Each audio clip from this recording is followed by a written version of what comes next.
How does one know that they are love, happiness, peace, bliss, fulfillment? Well, the simplest and most direct way that I found is by being still.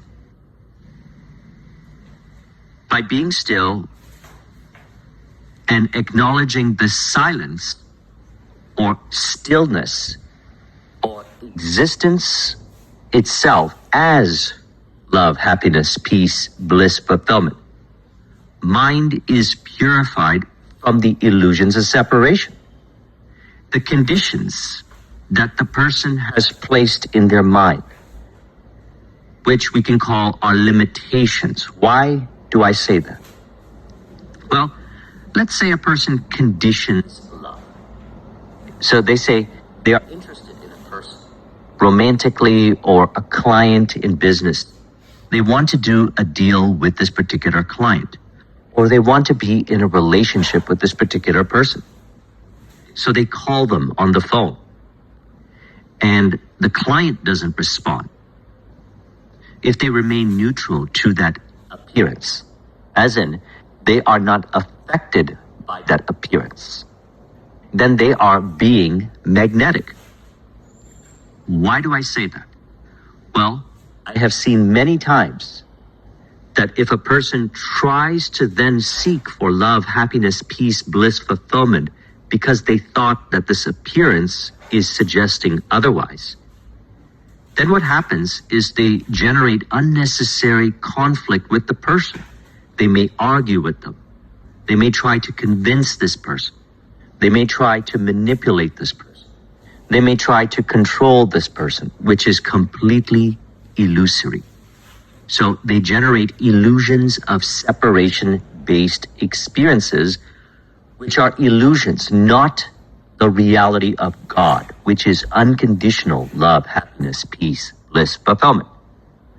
What I've seen many times, and also working with my clients, they have seen many times, is if they unconditionally accept themselves and accept the other person as love, happiness, peace, bliss, fulfillment. And by that I mean specifically not conditioning that appearance as the relationship is not harmonious, which is an illusion. That person calls them back when the person calls them back. Or they might run into that person somewhere and they engage in that conversation. Or they may end up picking up their phone and making a phone call to another prospect, and that prospect ends up becoming a client. And they end up hitting their monthly income goals. I have seen this happen all throughout my life. Since I was a teenager, in my 20s, in my 30s, I have seen it. If I was trying to control the other person, trying to manipulate them, trying to convince them, I would generate illusions of separation. It would play out as the outer appearances, illusions of separation.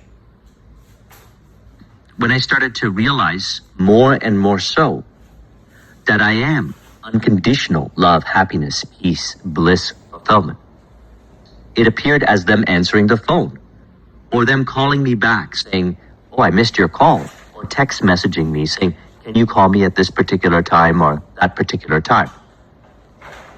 When I was trying to control them, when I was trying to be manipulative, when I would find these tactics of, let's say I'm going to pretend like I'm not interested in this person, or I'm going to send them this text message that implies that I'm not interested, it would just play out in this unnecessary convoluted theater, which at times may provide temporary relief and then a whole bunch of suffering afterwards.